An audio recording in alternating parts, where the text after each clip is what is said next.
الحمد لله الذي أرسل رسوله بالهدى ودين الحق ليظهره على الدين كله ولو كره المشركون، وجعل أعباء الدعوة على كواهل أمة نبيه وأمرها بتبليغ الرسالة إلى الخلق كله.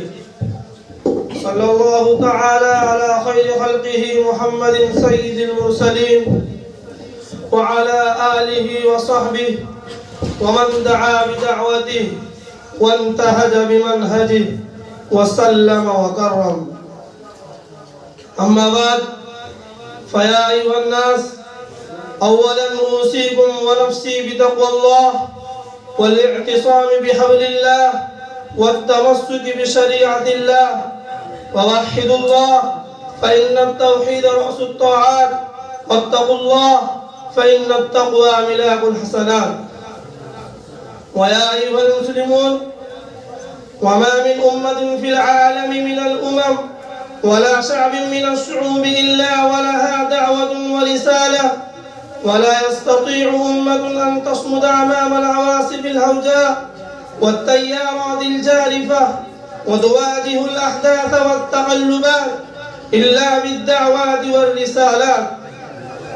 فالأمة التي ابتعثها الله لتخرج الناس من الظلمات إلى النور ومن عبادة العباد إلى عبادة الله وحده ومن ضيق الدنيا إلى سعتها، فهي أولى بأن تحمل رسالة قيمة تتقلد دعوة عظيمة ترفع راية رفيعة ترفرف في جو السماء.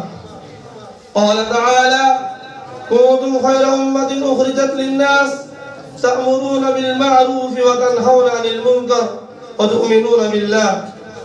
قال النبي صلى الله عليه وسلم: والذي نفسي بيده لتأمرن بالمعروف ولتنهون عن المنكر أو ليوشكن الله أن يبعث عليكم عقابا منه ثم تدعونه فلا يستجاب لكم.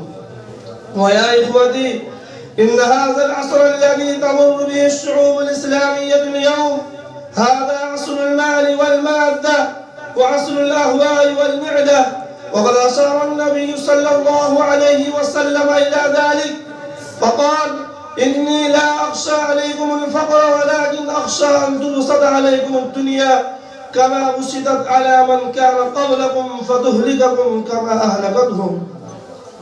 فالدعوة والرسالة هذا هو رأس مال الأمة الإسلامية المنشود والماء الزلال العذب اشتدت الحاجة إليه وهو يشفي غليلها. وإن شعوبنا اليوم لا تحتاج إلى شيء مثل ما تحتاج إلى دعوة مؤمنة صافية تبطل ما صنعوا وما أتوا به من شعارات الكاذبة وما أنزل الله بها من سلطان. بسم الله الرحمن الرحيم: ولتكن منكم أمة يدعون إلى الخير ويأمرون بالمعروف وينهون عن المنكر وأولئك هم المفلحون. أقول قولي هذا وأستغفر الله لي ولكم ولسائر المسلمين من كل ذنب فاستغفروه إنه هو الغفور الرحيم.